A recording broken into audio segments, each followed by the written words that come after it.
Can you summarize the services that matter most for your clients? Yeah.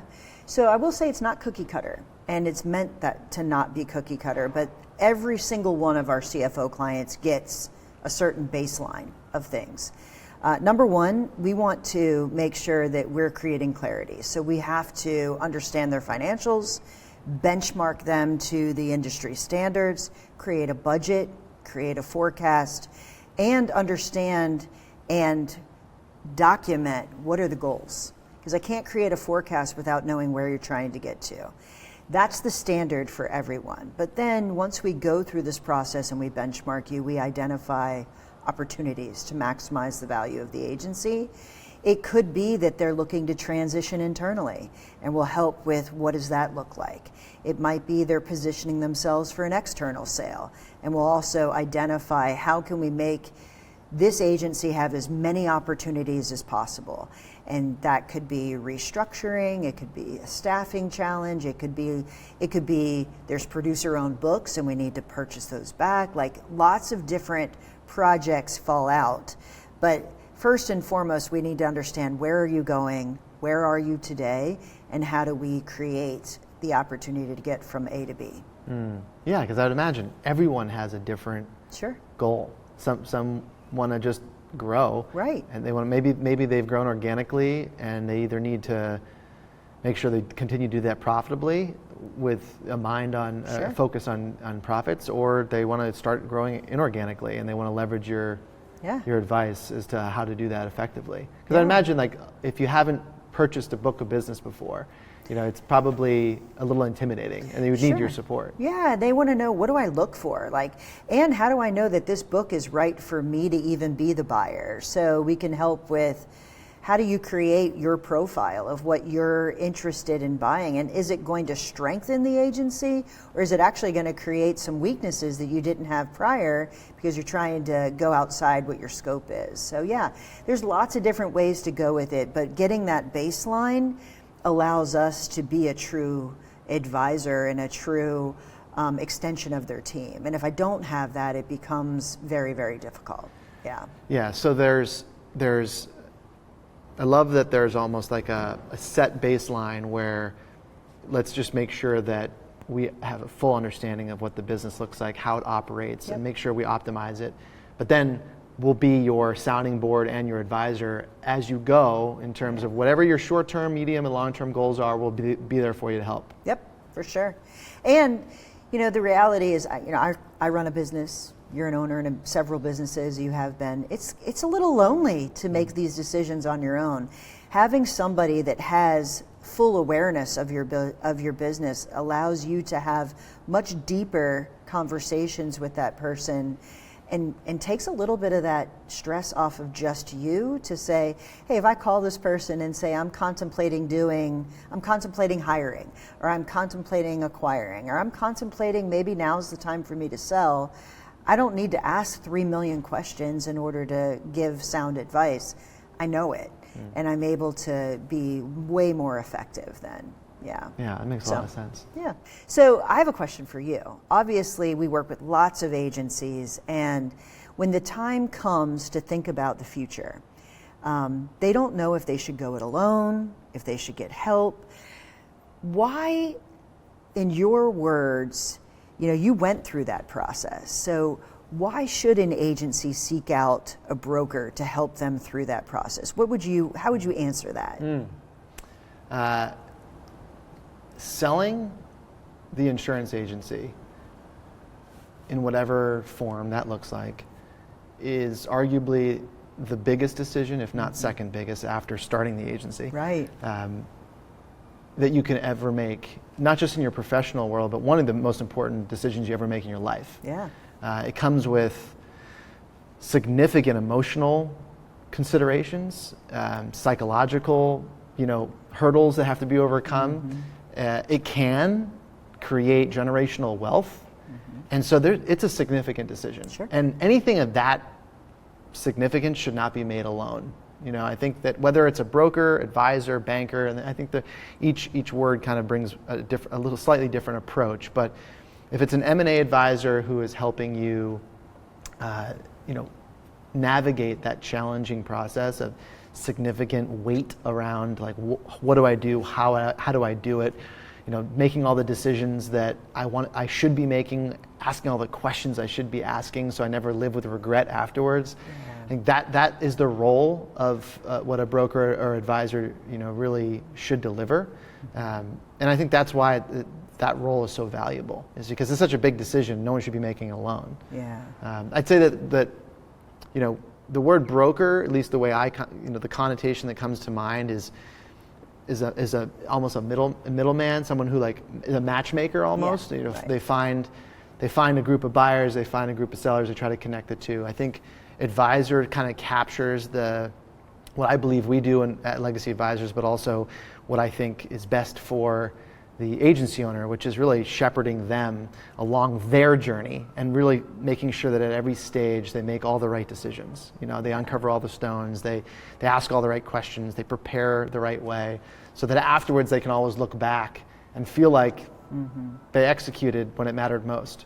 And that's really what we're delivering, and that's what an M&A advisor should deliver, is that assurance that they made all the right decisions at the moment when they really needed to. And they considered everything. So, I'm glad you drew the distinction between broker and advisor, because there's a lot of noise. There's a lot of things out there. And one of the things is it the seller that pays for this service? Is it the buyer that sells or that pays for this service? How exactly does it work? And how do you answer that? We get that question all the time. And one way to look at it is whether the buyer is paying a broker or a seller is paying an advisor, it's coming out of the same pot. If it's the buyer who's paying for it, they're basically going to discount that purchase price by whatever fee they're going to pay. So that's one way to look at it. The other way to look at it is, I think if a buyer is paying the fee, is the broker working for the seller or the buyer? And how many buyers does that broker have an agreement with to get a fee, and are those fees the same? When the buyer is paying the broker, it can create a little bias that the seller feels like, am I getting taken out to all the potential acquirers? Right. Am I going to be exposed to the best partners for me, not just the best price, but the best partners for me, or am I just going to meet the buyers out there that the broker has relationships with? And if one buyer is paying 5% or 7% to the broker and more than another one, are they going to be pushing them more? So I think that's one way to look at it. I think that when the seller pays an advisor, there's a level of objectivity and alignment where you're fully, truly representing the seller to find the best possible partner for a day two culture that really they want, as well as maximizing the deal value, no matter who that buyer might be. When an agent is contemplating, I don't want to go this alone, one of the biggest questions we get is this fee some percentage of the deal fee that I have to pay to an advisor or a broker? Is it actually worth it? Or is there a threshold where it's not worth it? Mm-hmm. That's a really good question. We get that a lot, and one way to look at it is how we frame that expense. Is it looked at as an expense, or is it looked at as an investment? And one of the first things we'll tell an agency owner is we're not sure yet until we actually dig in, right? Mm-hmm. It may or may not make sense for us to work together. And so the beginning stage, as it should always be, is very exploratory. Sure. And it's educational and it's informative. And we say, even if we don't work together, we want you to feel better and stronger and be more empowered after we have a conversation. Yeah. If it makes sense for us to consider working together long term, then of course we want to make sure we're upfront about the fee. And in the last, call it, year, we've had 7 different clients come to us with a letter of intent, an offer in hand, and good offers. They just got them directly from a buyer, and they're not sure. They're not sure if it's the best they can do. They're not sure about the terms of the deal, and they're not sure if it's the right partner. So they ended up engaging us, and we took them through the process. And on average, we were able to increase the outcome, their actual closing proceeds, by 33%. Net of our fees. Wow. So, if we're charging anywhere between 3 and 5% of the deal, but we're able to generate a 30 to 35% return, it's a 10x return on their. So it's looked at. I mean, I see it as a complete investment. I know going through the process myself as an agency owner previously, I probably would have left a lot of money on the table, way more than whatever fee I paid, the banker we worked with. And that's really the way we explain it. And the way we can generate those types of returns is through a variety of different moments in that life cycle. The journey of the client selling the business. Up front, it's just making sure that their pro forma is optimized. If there are things that we can do, and there's a lot of adjustments in the pro forma when you're going through it alone. You don't know that you can make. A buyer might agree to those adjustments, but you have to ask for them. You can't just assume they're going to give it to you. And those adjustments, even if it's a couple $1,000s, if that's multiplied by 8, 9, or 10 times, it's a significant outcome.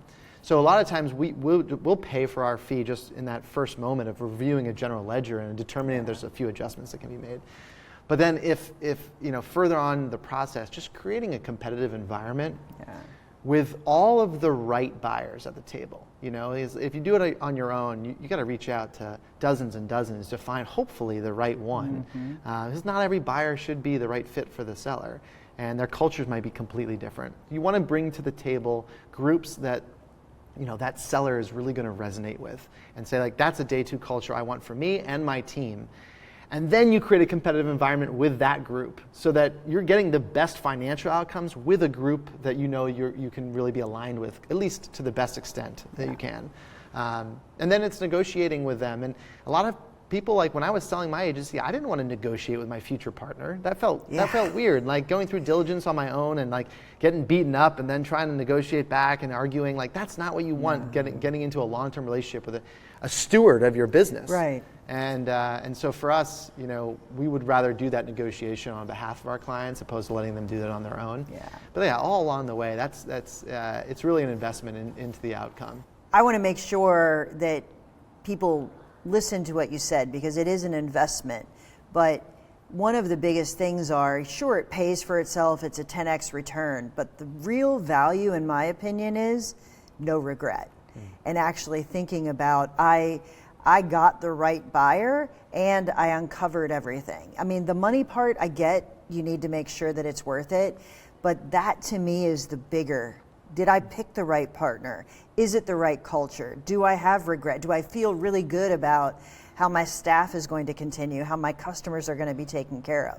That's the part that I think having someone who's been through it and a perspective, I mean, the money is kind of ancillary in my opinion. So anyway, I just don't want to miss that point, because sure, there's a money component to it, but there's other things that are far more impactful in such a big decision in your life. So anyway. Beautifully said.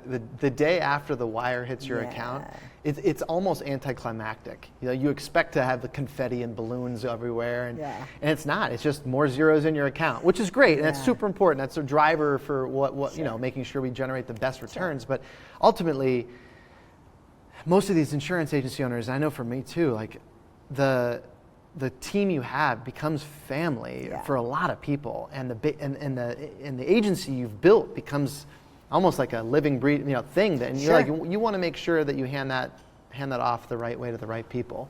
And so we want to make sure that we drive a level of assurance that that seller made all the right decisions, so that they can live without regret. And they don't ever look back and say, "I wish I had. I wonder if I had," or I'm curious if I had done this right, or if I wish I had asked this question. And so, by shepherding them along the process and holding their hand and making sure to be right there for them the entire way, whether it's financial, strategic, or even emotional, psychological, many of the times, that's the support that many people want.